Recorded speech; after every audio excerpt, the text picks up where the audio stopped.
Adidas and Puma are two of the world's most iconic sports brands, and yet they're both based in this tiny town in Germany.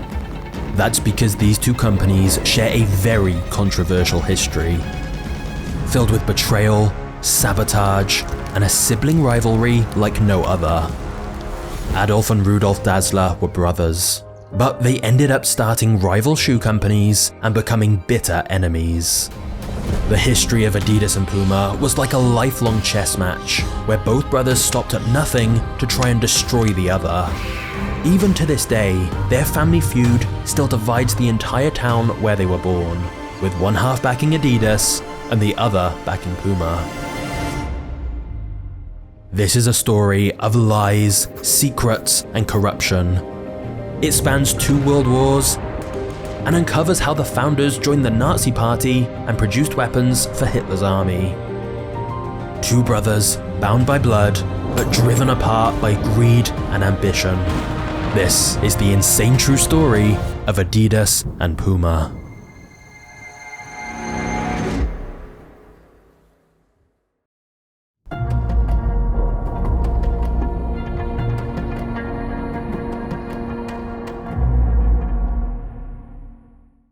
In 1898, Rudolf Dassler, known as Rudy, was born into a poor family. Just 2 years later, his brother Adolf was born, known as Adi, and it's fair to say it was a difficult childhood for the 2 brothers. They lived in a tiny town in Germany that was known for its shoemaking factories. Their father worked at one of these, but he didn't earn enough money to support the whole family, so their mother ran a laundry business on the side. She would clean people's clothes, and then Rudy and Adi would deliver them all around town, and so they quickly became known as the Laundry Boys. However, both boys were later drafted into the German army to fight in the First World War, and by the time they returned home, their mother's laundry business had lost every customer. The war had destroyed Germany's economy, and the situation looked bleak. But this time it was Adi who came up with a business idea to try and help his family survive. Adi had always been interested in athletics, and for many years he'd wanted to follow in his father's footsteps as a shoemaker. You see, at the time, people typically didn't have specific shoes for different events. So Adi figured that if he created spiked shoes specifically for running, it would give athletes a huge advantage. And thus, Adi decided to turn his mother's laundry shed into a workshop for making his own shoes. There were a few major obstacles in the way though. Adi didn't have any money or materials, and the war had knocked out the electricity grids of the town. However, that didn't stop him. Instead of buying the materials he needed to make the shoes, Adi spent days scouring old battlefields for whatever materials he could find. He used strips of leather from helmets, string from broken parachutes, and basically anything he could find to make shoes with. To make up for the lack of electricity, Adi got creative. He attached a leather trimmer to a bicycle wheel and got one of his friends to pedal to give him the power he needed.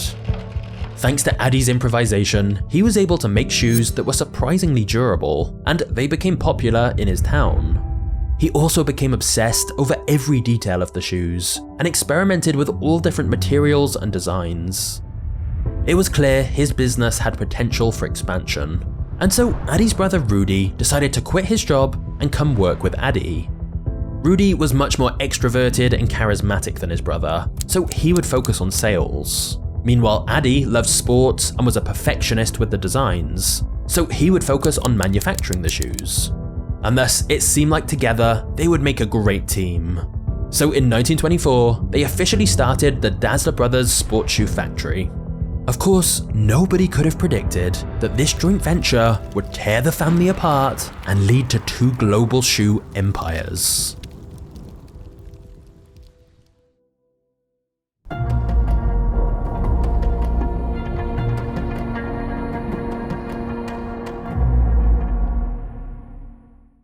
Rudy pitched Dassler shoes to every sports club he could find in Germany. Sales quickly increased, which allowed the brothers to move out of their family's cramped laundry shed and into a new factory with better equipment and more employees. Now, they could make higher quality shoes and also expand into football boots, which was good timing, as football was rapidly growing in popularity across the country.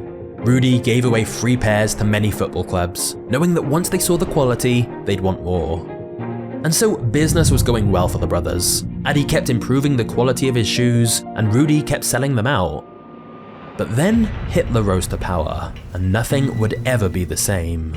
The Nazis began heavily promoting sports and physical fitness as a way to foster the German people's national pride, or prepare them for war.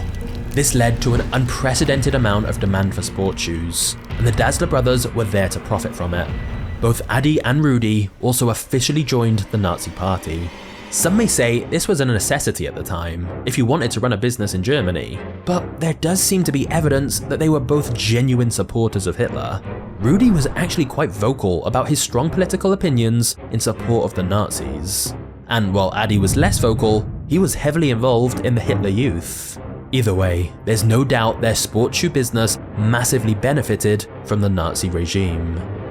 But their biggest breakthrough of all was in 1936, when Germany hosted the Olympic Games. This was the first ever Olympics to be televised, and so the brothers realized it was a golden marketing opportunity. If they could get Olympic athletes wearing their shoes, it would be the perfect advertisement. And there was one athlete in particular they wanted to wear their shoes: Jesse Owens, an African American who was one of the most popular athletes in the world. However, sponsoring Jesse Owens was a dangerous move. Hitler saw the Olympics as a way to demonstrate to the world what he believed was the superiority of the German race, and so having a black athlete win would go completely against what Hitler wanted, and thus the Dassler brothers being seen to support Jesse Owens was undoubtedly risky. But Adi was determined to do so, and went to find Jesse Owens at the Olympic Village. After a brief conversation, he showed him his personalized running shoes, and Jesse accepted the gift and agreed to wear the shoes during the Olympics. You see, back then, things were different. Athletes were just happy to be gifted great shoes for free and didn't expect any additional compensation for wearing them. Jesse Owens went on to win 4 gold medals at the Berlin Olympic Games whilst wearing Dassler shoes. Hitler was of course furious, as this went completely against the propaganda he was trying to push of the Aryan race being supreme. But this was undoubtedly an incredible promotion for the brothers, as the best athlete at the Olympics was wearing their shoes. Thanks to this publicity, the brothers soon started to receive orders from all over the world. On the surface, everything looked great for their company.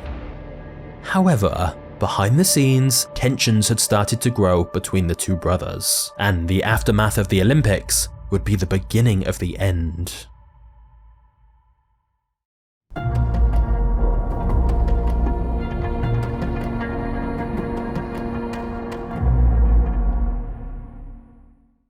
The Dassler factory was busier than ever before, but the brothers couldn't agree on how to handle this. As the stress of the business increased, so did the tensions between the brothers.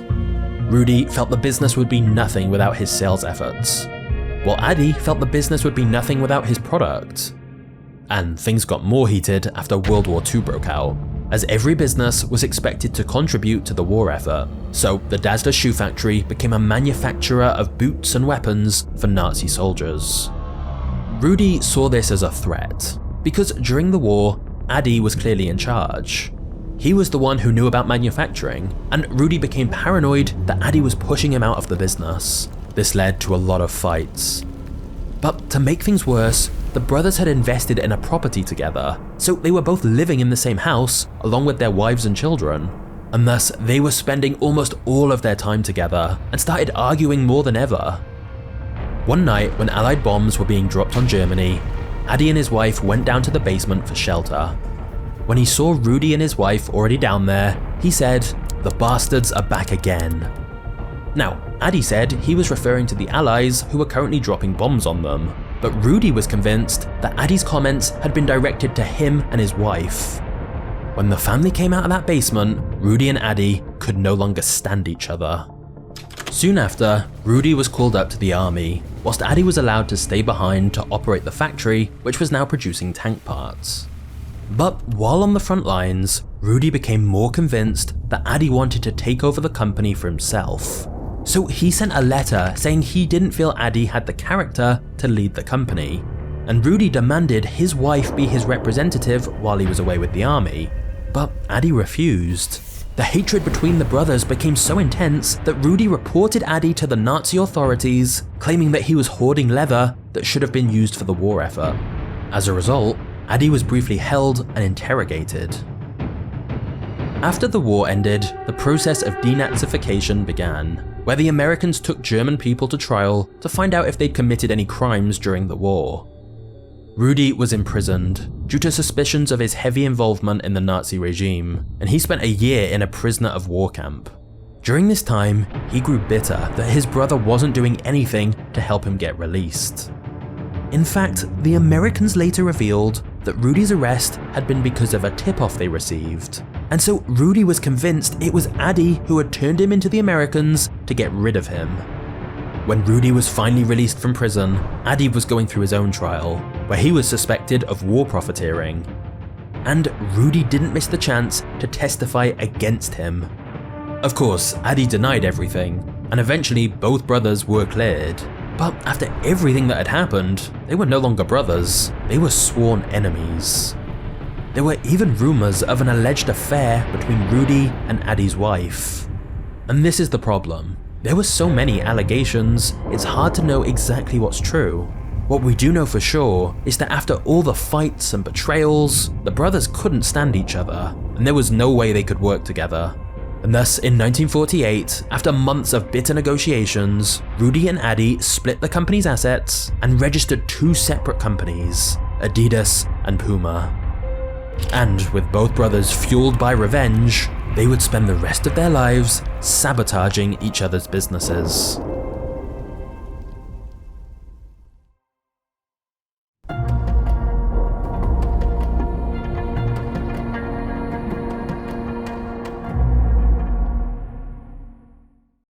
To name his company, Addy used his nickname Addy and combined it with the first half of his surname, Dassler. Depending on where you're from, you may pronounce it Adidas, or personally, I've always heard Adidas.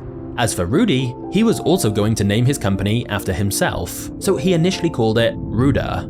But after a few weeks, he decided to change it to the name we all know, Puma. He thought it sounded better and said athletes wanted to be like a Puma. Again, depending on where you're from, you may say Puma or Puma. Either way, dividing one company into two different companies was a messy process. The employees had to choose which new company to go work for. Most of the technical staff went with Addy, and most of the sales staff went with Rudy. But this had a strange effect on their small hometown. The town where both Addy and Rudy lived was split down the middle by a river, and so once Addy and Rudy split into two separate companies, Adidas was on one side and Puma was on the other. And from that point on, the town was forever divided. Adidas and Puma quickly became the largest employers on their respective sides of the river, and so they developed their own semi-isolated communities. Each side had their own school, so the kids of parents who worked for Adidas went to one school, and kids of parents who worked for Puma went to another. It was also highly frowned upon to date people from the other side of town, and rival gangs even formed based on the shoes. It was practically a crime to be wearing Puma on the Adidas side of town, and vice versa. Eventually, the brothers' hometown became known as the town of bent necks, because people were always looking down to see what shoes people were wearing, so they knew whether to speak to them or not. The only person who didn't pick a side was the mayor, who at official events wore one shoe from Adidas and one from Puma, to ensure both brands were represented. At first though, it would have been hard to tell Adidas and Puma shoes apart, because they looked pretty much the same. However, one of the techniques Addy used to make running shoes more stable was to add 3 leather stripes on their sides. So in 1949, Addy started painting these leather stripes white, which instantly made his shoes stand out, and people loved the look. Now that Adidas and Puma shoes looked different, both Rudy and Addy were determined to become the dominant sports shoe manufacturer in Germany. And a huge opportunity was approaching.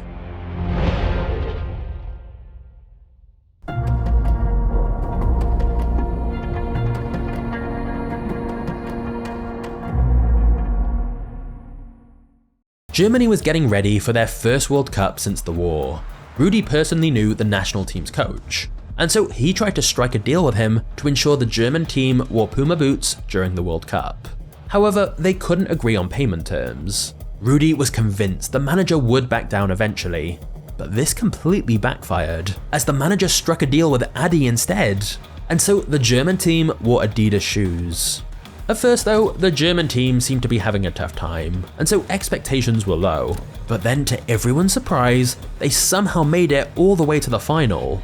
This would surely be where their luck would end though, as they were playing Hungary, who hadn't lost a match in 4 years. Right before the game began though, it started to rain, and that was excellent news. You see, the boots Adi had custom designed for the German players could be adjusted by screwing in studs at the bottom. He called these boots adjustable cleats, and they gave Germany's players a much better grip when the grass was wet. Still, the final started out badly for Germany, as they were 2 goals down. But as the pitch got muddier and muddier, Hungary's players started slipping, while Germany's players were running around perfectly well thanks to their adjustable cleats. Soon enough, Germany scored a first goal, then a second, and in the final minutes of the game, they took the lead. It was an extremely unlikely victory for West Germany, which fans described as a miracle.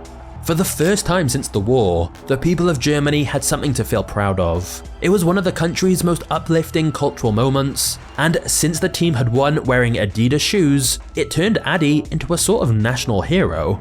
Adidas had a massive explosion of demand. Meanwhile, Rudi was devastated that he'd missed a golden opportunity to promote his company. Tensions increased further 2 years later during the Melbourne Olympics. Puma's shipment of shoes mysteriously didn't get cleared by customs, but Adidas' shipment did.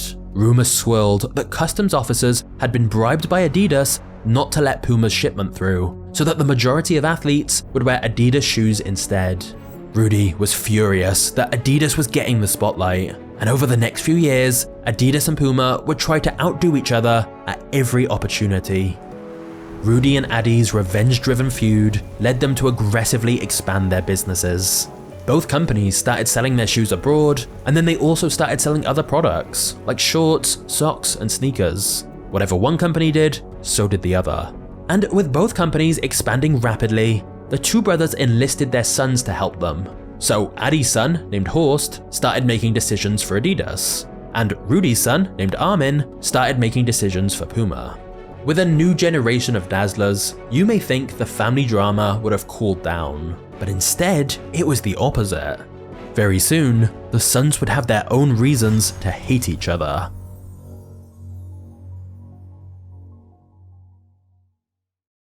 Do you want to create videos like this? If so, you're gonna want to know about today's sponsor, Storyblocks. I've been using Storyblocks for years now, as they have over 1 million video clips, templates, songs, sound effects, and more. So let's say you want to create a smoke effect. Well, you just type smoke in their search box and instantly get different clips and templates to choose from. Then, let's say you want some dark music. You can just filter their songs by mood and download the perfect track.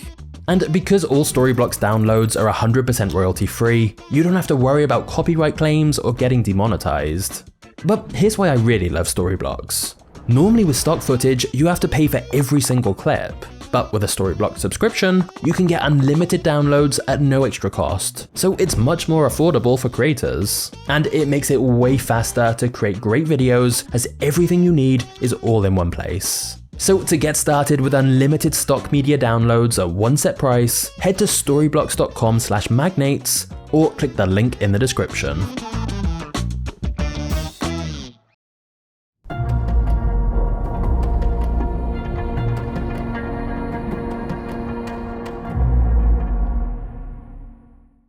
Both companies became involved in a sponsorship race to make deals with the best athletes. They would spend huge amounts of money wining and dining the biggest stars to try and get them to wear their shoes. However, this soon got out of hand.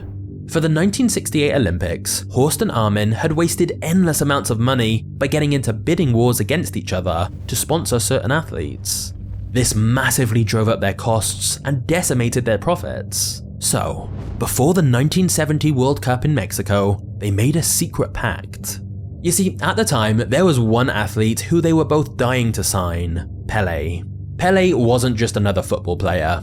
He was seen as the most talented player in the world. Since he was world famous, signing Pelé would have been a game changer for either Adidas or Puma. But Horst and Armin knew that if either of them tried, the other would just make a better offer, and they would keep outbidding each other until they burned all their cash.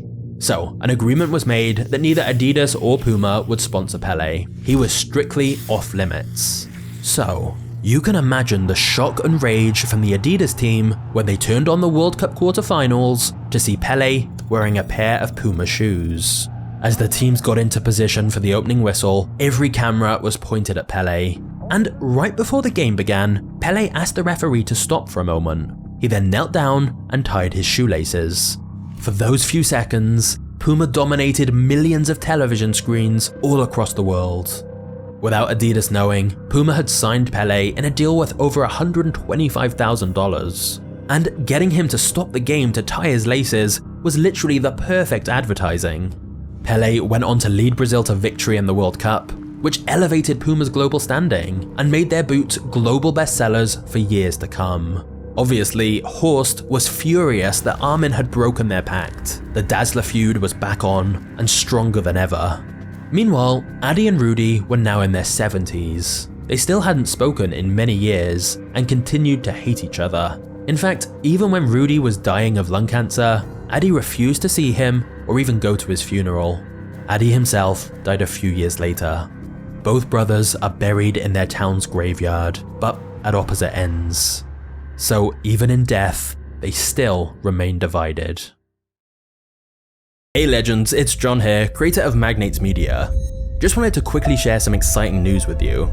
So for those who don't know, Magnates Media is not some big company. I literally started this channel by myself from my bedroom, making terrible videos. I couldn't even afford a tripod, so I had a camera on some books, which is why the angle was a bit slanted. So I couldn't have imagined I'd be where I am now. Because now, I get to make videos about whatever topics I find interesting, and I can do it from anywhere in the world as I don't have to be on camera anymore, and I have a small team to help me. Which means that we can get super creative with the videos, like experimenting with 3D and crazy animations. It's like running your own mini film studio where you can make whatever you want. However, the problem is it took me years to figure all this out, like how the algorithm works, how to hire the right people, how to get big sponsors and make more money, all this stuff that creators never publicly talk about. So that's why I spent months and months putting everything I've learned into a simple system that anyone else can follow. For example, if you wanted to run your own channel about true crime, history, tech, finance, sport, whatever it is you're interested in, you can just follow this system I've created. I literally show you everything you need to make a full-time income from YouTube, and all the behind-the-scenes secrets of how I make the videos, and how I grew the channel from 0 to over 1.6 million subscribers. And when you sign up, you'll also get access to a community of other creators. Like, we already have successful channels who've gone through the program who you can connect with. Plus, I'm in the community myself answering questions, so you can literally ask me anything you want so you never feel stuck. Honestly, this is the system I wish I had had when I started out, as it would have saved me years of expensive and time-consuming mistakes. So, if you've ever wanted to grow your own YouTube channel, this system is perfect for you. Just click the link in the description below to claim one of the remaining spaces, or go to magnates.media/system and I'll chat with you inside the community in just a minute.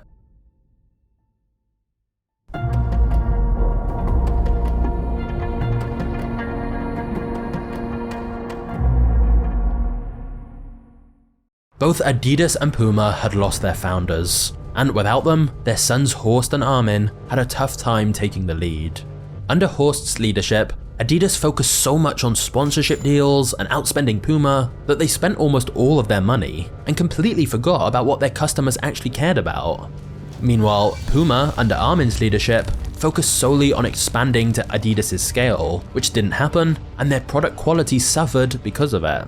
The late 70s and early 80s were a terrible time for both companies, and by 1989 they were nearing the edge of bankruptcy, so they both sold out to private investors. Now, Adidas and Puma were someone else's problem, but reviving them wouldn't be easy. Adidas and Puma had been so focused on outdoing each other that by the 90s, Nike had beaten both of them and become the undisputed leader of the sports industry. However, in 1993, Robert Louis Dreyfus, a Swiss billionaire known for brand turnarounds, bought Adidas. He wanted to position Adidas as the sports brand for serious athletes, but also make it cool again. So he focused on creating innovative new products like the Predator boots and partnering with star athletes like David Beckham, Kobe Bryant, and Andre Agassi. By 2006, Adidas was already on much better footing, so Louis Dreyfus bought Reebok for $3.8 billion, and in 2013 they partnered with Kanye West to create Yeezys, which became a billion-dollar brand by itself. So thanks to Louis Dreyfus, Adidas was able to fight back against Nike, and now it was bigger than ever. As for Puma, it was bought in 1993 by a young German executive called Jochen Zeitz, and he took a very different approach. Puma was smaller than Adidas, so once Zeitz ensured they were making quality products again, he entered niche markets like Formula One. He then scored deals with high-profile athletes like Usain Bolt. But most crucially of all, Zeitz turned Puma into more than just a sports company. By working with bold designers like Alexander McQueen and even bringing on Rihanna as their creative director, he positioned Puma as an edgy, rebellious player in fashion as a whole. Thanks to Zeitz, Puma had reclaimed billion-dollar brand status by the mid-2000s, and now it's the world's third largest sports apparel company, only behind Adidas and Nike. Adidas and Puma are not family-run businesses anymore, so in 2009 they finally put an end to the Dazzler feud by hosting a friendly football match in Adi and Rudy's hometown. Employees from both Adidas and Puma played together on mixed teams, and the two CEOs even played on the same team as a show of solidarity. However, even to this day, the town where it all started is still divided, with Adidas headquarters on one side of the river and Puma on the other. You can't help but wonder if the Dazzler brothers hadn't fallen out and spent so much time fighting each other, maybe they'd have built the #1 sports brand. But instead, Nike did. And to see how they did it, just click this thumbnail on screen now. Trust me, the story of Nike is a crazy one. I'll see you there. Cheers.